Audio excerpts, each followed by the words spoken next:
ये व्यर्थ के बकवाद करने वाले लोगों से मत मिलो, व्यर्थ के बकवाद करने वाले लोगों की तरफ मत देखो, ये क्या कह रहे हैं, क्या बोल रहे हैं। और तुम भी व्यर्थ का बकवाद मत करो। अपने समय को कीमती मान करके निरंतर प्रिया प्रीतम का नाम जप करो, उनके गुण लीला गाओ, उनकी सेवा में रहो। कभी प्रपंच की बातें, कभी प्रतिष्ठा का चिंतन, कभी नाना प्रकार के मान सम्मान का चिंतन, ये घुसने ना पावे हृदय में। बहुत सावधान रहना चाहिए साधक को। ऐसी बातें देखो मत, ऐसी बातें सुनो मत जिससे तुम्हारा हृदय उद्विग्न होकर प्रभु का चिंतन छोड़ दे। बंद करो अभी। अन्य लोगों के संग का त्याग कर दो, जो भगवत विमुख वार्ता करते हैं, संत निंदा करते हैं, दूसरों की निंदा करते हैं, कुछ हाथ नहीं लगता। ये लोग दुर्गति को प्राप्त होने वाले हैं। भक्तन निंदा अति बुरी भूल करे जिन कोय, किए सुकृत बहु जन्म के छिन में दारे खोए। पर निंदा के किए ते नहीं, आवत नहीं कछुआत, मूर्ख पर्वत पाप को ले चल अपने साथ। तो अलम कश्यापि संगत्या, ऐसा संग मत करो जिनके पास बैठने से भक्त निंदा, जन निंदा, भगवत निंदा हो। ऐसे से दूर रहो। अलम बंद कर दो ऐसे लोगों का संग। रात दिन हम श्यामा श्याम का नाम जप करेंगे, श्यामा श्याम के लीला गुण गाएंगे, श्यामा श्याम के ही धाम का शोभा का चिंतन करेंगे। जब तुम अपना जीवन श्यामा श्याम के चरणों में न्यौछावर कर दोगे तो पूरा भार श्यामा श्याम ले लेंगे और तुम्हारे हृदय में मस्ती आ जाएगी। जो ऐसा निश्चयी होता है, दृढ़ निश्चयी, उसके अंदर दृढ़ विश्वास, तो उसके हर समय भगवान की स्फूर्ति होती रहती है। भारी प्रतिकूलता में भी भगवान का सानिध्य अनुभव होता है। वो अनुकूलता में तो भगवान के दुलार को देखता है, लेकिन प्रतिकूलता में भगवान की विशेष कृपा को देखता है। ये संयोग, ये वियोग, संसार की ये द्वंद्वमयी वृत्तियां भक्तों के हृदय में नहीं चुभती। आए की हुज्जत नहीं, गए की तलाश नहीं, क्योंकि नित्य संयोग भगवत स्मृति के प्रभाव से प्रभु का रहता है। शोक, विषाद बहुत ध्यान देने योग्य विषय है। तभी लोगों को ऐसा लगता है कि ऐसा कैसे हो सकता है। भक्त के चरित्रों को जब सुनते तो लगता है ऐसा कैसे हो सकता है, ऐसी परिस्थिति में भी ऐसा कैसे हो सकता है। क्योंकि तुम मानसिक बुद्धि से युक्त हो और वो भागवतिक स्थिति से युक्त है, इसलिए तुम उसको पार पा ही नहीं सकते। जब तुम अपना जीवन श्यामा श्याम के चरणों में समर्पित कर देते हो हृदय से, फिर उनकी कृपा से सब विघ्न दूर हो जाते, एक अपार मस्ती रहती है। नहीं तो शोक, विषाद, दुख, क्लेश, कष्ट, संताप, भय, उद्वेग, ये सदैव सताते रहते हैं। इसी से डिप्रेशन होता है। बार बार नकारात्मक चिंतन, शोक, विषाद, दुख, चिंता, क्लेश, संताप, भय, उद्वेग, यही पूरे मानसिक स्तर को नष्ट कर देते हैं। उत्साहहीन जीवन हो जाता है। जब तुम श्यामा श्याम को समर्पित हो जाते हो तो ये सब प्रवेश भी नहीं करते, एक अपार मस्ती बनी रहती है। अब क्या होगा? श्यामा श्याम जो करेंगे वही होगा। श्यामा श्याम पता नहीं कैसा करें, नहीं, वो सदैव मंगल भवन है, वो जो करते महामंगल होता है। यह निश्चय उपासक के हृदय में आ जाना चाहिए। इसलिए अपना सारा मन, सारी बुद्धि, सारा जीवन, प्रत्येक श्वास प्रभु को अर्पण कर दो। फिर देखो तुम निहाल हो जाओगे। दुख, शोक, विषाद, क्लेश, कष्ट, संताप, भय, उद्वेग, ये उसी को व्यापते हैं जिसने अपने जीवन को प्रभु के चरणों में अर्पित नहीं किया। इसलिए तुम अपना सारा मन, सारी बुद्धि, सारा जीवन, प्रत्येक श्वास केवल प्रभु को अर्पित कर दो, फिर देख लेना। श्वास कैसे अर्पित की जाती? राधा राधा राधा। बुद्धि कैसे अर्पित की जाती? एकमात्र निश्चय कि भगवत सुख ही सुख है, ये जागतिक सुख सुख नहीं, ये दुख है, ये ऐसा दलदल है जिससे आज तक कोई नहीं निकल पाया। सारा मन, हम मन से केवल प्रभु का मनन करें, बार बार मन को संसार से हटा के नाम में, रूप में, लीला में, धाम में लगाएं। बहुत प्रसन्नता हो जाती है उस उपासक के हृदय में जो अपना मन बुद्धि प्रभु के चरणों में अर्पित कर देता। भगवान ने तो इसको बहुत उत्तम स्थिति बताया है कि मेरे से कभी वो अलग हो ही नहीं सकता यदि मन बुद्धि अर्पित कर दिया। मय्येव मन आधत्स्व मयि बुद्धिम निवेशय, तो निवशस्य मय्येव अत ऊर्ध्वं न संशया। बिल्कुल संशय नहीं, वो मेरे में ही निवास करेगा जिसने मन और बुद्धि अपनी मेरे में अर्पित कर दी। बहुत प्रसन्नता रहेगी उस उपासक के जीवन में जो अपने आप को मन बुद्धि सहित प्रभु के चरणों में समर्पित कर दिया है। भगवान का आश्रय लेने वाले की पहचान है हर परिस्थिति में प्रसन्न रहना। देखो आप भगवद आश्रित हो कि नहीं, देखो अनुकूल परिस्थिति में तो सब प्रसन्न रहना, लेकिन प्रतिकूल परिस्थिति में प्रसन्न रहना ये भगवान के भक्तों का लक्षण है। हर परिस्थिति में प्रसन्न रहना ये भगवान के भक्तों का लक्षण है। आनंदगन भगवान का आश्रय मिलते ही आनंद छा जाता है हृदय में। उनके पास आनंद का अभाव होता ही नहीं है। जैसे सूर्य का प्रकाश उदय होते ही सूर्य का प्रकाश संपूर्ण अंधकार को नष्ट कर देता है, ऐसे ही भगवान का संपूर्ण आश्रय लेते ही सब दुख चिंता शोक नष्ट हो जाते, आनंद ही आनंद। तुम भगवान के मंगलमय रूप को नहीं जानते हो, पर उनके मंगलमय भाव को, विधान को मानना शुरू कर दो। जो भी होता है मंगलमय होता है। हमने जीवन में देखा है, अगर इधर कोई बहुत बड़ा सुख दिया तो देर नहीं लगेगी, 24 घंटे नहीं व्यतीत होंगे और ऐसे दुख दे देंगे, जिससे दोनों का समान भाव रख करके ना दुख में तुम भूलो प्रभु को, ना सुख में फूलो, सीधे भगवत मार्ग में चल। पूरे जीवन की बात देखा है, भगवान के मंगल विधान में सदा सर्वदा सुख ही सुख है, इस बात को मान के प्रसन्न हो जाओ।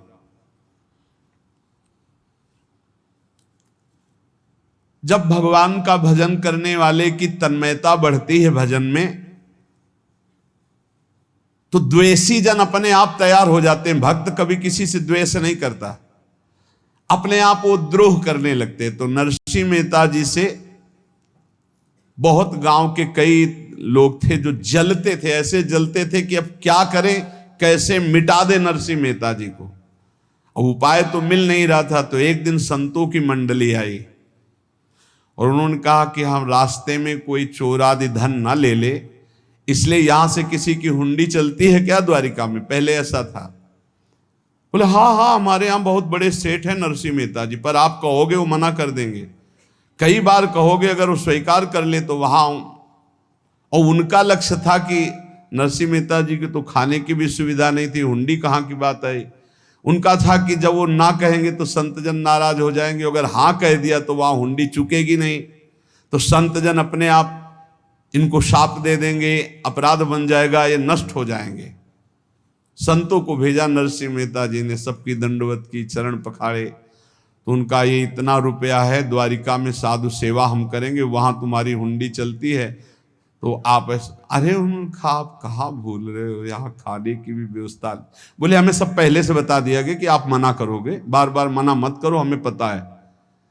तो उन्होंने ठाकुर जी की तरफ देखा, बोले क्या लीला है प्रभु, संतों से हम क्या कहें, ये ले रुपये।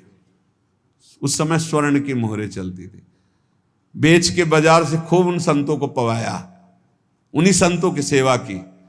और उनका अपने सेठ का नाम तो बताओ जहां हमें जाके हुंडी मिलेगी। सेठ, सावल शाह सेठ। संत जन गए वहां, पूछा कि नरसिंह मेहता जी का जिन सेठ से परिचय, उनका नाम सावल शाह सेठ, उनकी गद्दी कहाँ है? तो जो कुछ भक्त थे वो द्वारिकाधीश की तरफ संकेत करते कि वही हैं। बोले नहीं नहीं, वो सेठ है, उनकी गद्दी चलती थी। पूरी बाजार में कहीं कोई। अब संत जन एकांत में होकर के बहुत विचलित हुए, क्या हमारे साथ धोखा हुआ? नरसिंह मेहता जैसा संत क्या धोखेबाज हो सकता है? देखो, संशय तो बहुत विचित्र होता है। बड़े बड़ों को संशय हो जाता है। जब भगवती सती जी को संशय हो गया, राम जी को, हे खग हे मृग हे मधुकर श्रेणी, ऐसा पूछते हुए कि सच्चिदानंद कैसे हो सकते, तो किसी को हो सकता है, क्योंकि वो बुद्धि की अधिष्ठात्री देवी है। जो ही उनके मन में ऐसा आया कि क्या हमारे साथ धोखा हो रहा है, इतने में ही देखा, जय हो सावल शाह सेठ की। वो कहा सावल शाह सेठ? तो देखा बढ़िया मुनीम जी उनके साथ, और सेठ बस्ता लिए हुए मुनीम जी, सरकार इधर से चलो। तो उनका सावल शाह सेठ आपका नाम है? संतों ने कहा। बोले हाँ। बोले नरसिंह जी? हाँ। बोले आपकी हुंडी आ गई है। हुंडी एक कागज में लिखा कि ये हमारे सेठ जी को दे देना। वैसे लोग मुझे माखन चोर कहते, कोई कुछ कहता, लेकिन आपने सेठ बना दिया। जब आपने सेठ बना ही दिया तो आप कभी परवाह मत करना तुम। और ये सेवक आपकी सेवा में सदैव तत्पर है। भगवान ने ऐसा लिखा। जो भगवद आश्रित है, एक बार ये चलता रहता है, जो संत जन होते हैं उनके विरोधी अपने आप बन जाते हैं, किसी से कोई मतलब नहीं, अपने आप विरोधी बन जाते हैं। कबीरदास जी का पूरी काशी में यश था। भजन करने वाले महापुरुषों का यश बढ़ता है जब, तो जो भजनहीन होते हैं उनके हृदय में जलन पैदा हो जाती है, और वो उनको विविध प्रकार से फंसाना चाहते हैं, उनको कष्ट देना चाहते हैं। तो कबीरदास जी के यश को धूमिल करने के लिए कुछ ब्राह्मणों ने एक रचना रची। मुड़ मुड़ा के कबीरदास जी के शिष्य बन करके पूरी काशी के सब आश्रमों में निमंत्रण दे आए। कल भंडारा है, संत सेवा है, सबने स्वीकार किया। कबीरदास जी अपनी दिनचर्या करके निकले तो संत मंडली आने लगी। बोले कै बजे सेवा है? साधु सेवा। बोले कौन सी साधु सेवा? बोले कल आपके शिष्यजन निमंत्रण दे के आए, पूरी काशी के सब संत आ रहे हैं। कबीरदास जी ने कहा यहाँ तो एक की भी व्यवस्था नहीं, पूरी काशी के संत आ रहे। अच्छा, समझ में आ रहा है, लीला बिहारी तुम लीला करना चाहते हो। गए अपना, निकल गए गंगा किनारे, एक झाऊ के नीचे बैठकर अपना भजन ध्यान में मगन है। 11-12 बजे तो उन्होंने देखा संतों की मंडली, अब काशी तो बहुत। कबीरदास जी ने देखा कि आश्रम की, तो बोले पता नहीं क्या होगा, चलो चलते हैं। तो ऐसे गमछा वस्त्र करके ऐसे डालकर मुंह ढक करके, वहां बड़ी बड़ी पंगत लगी थी। कबीरदास जी सबको पाओ जी पाओ। कबीरदास जी के रूप में स्वयं भगवान पाओ जी पाओ।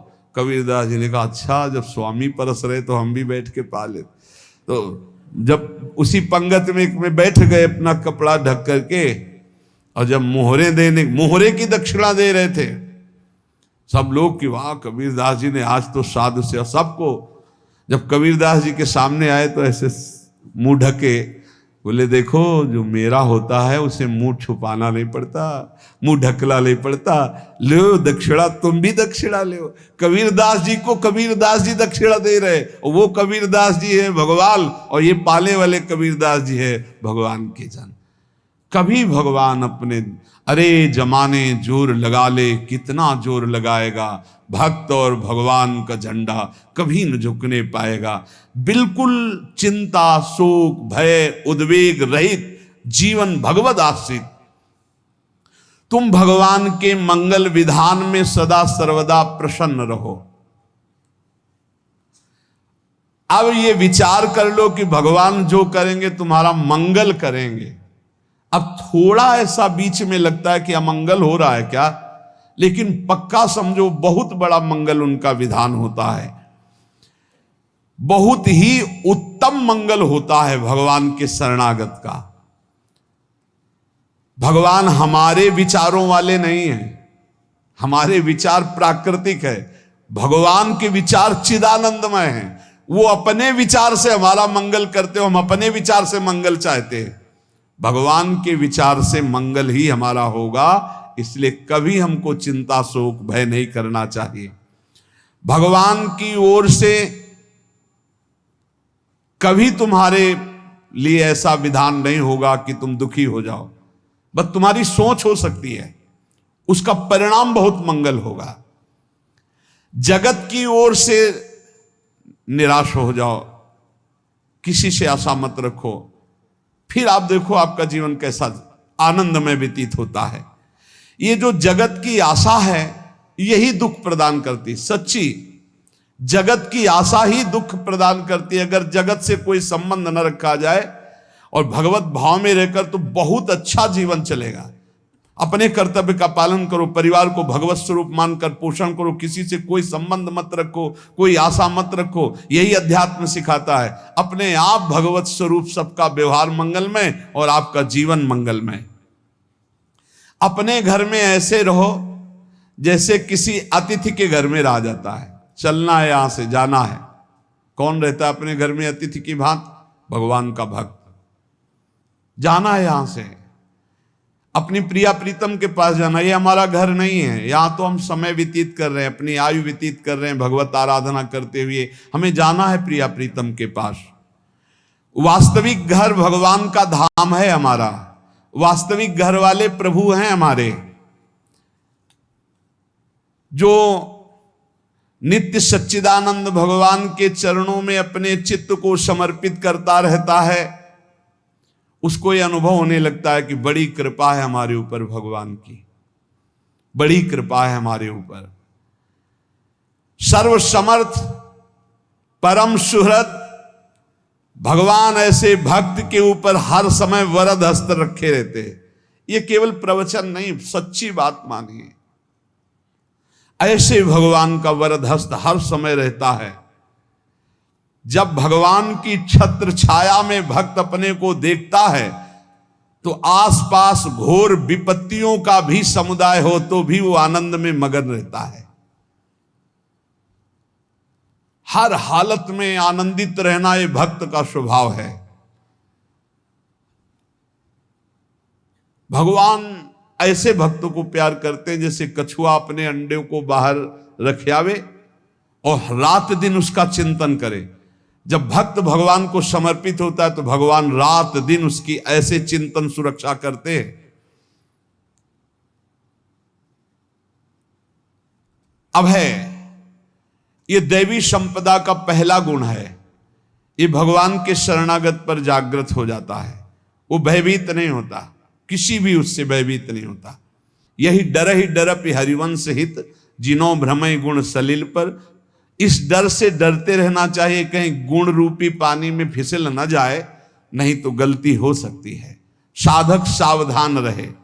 ये अभय दैवी संपदा का सबसे बड़ा गुण है। जो भयहारी भगवान की शरण में आ जाता है तो उसके अंदर ये अभय प्रकट हो जाता है। अगर कहीं तुम्हें एकांत में भय लग रहा है, एक आदमी तो एकांतिक में आए थे, वो कह रहे थे कि हमें हर समय भय लगा रहता कि कोई हमारे पीछे है, अंधेरा तो लगता कोई खड़ा है, मैं जीना मुश्किल हो गया, ऐसा भय। देखो ये मन कैसा है, भगवान से विमुख होने पर कैसे डरवाता है। वो कह रहे हैं हर समय मुझे डर लगा रहता है, कोई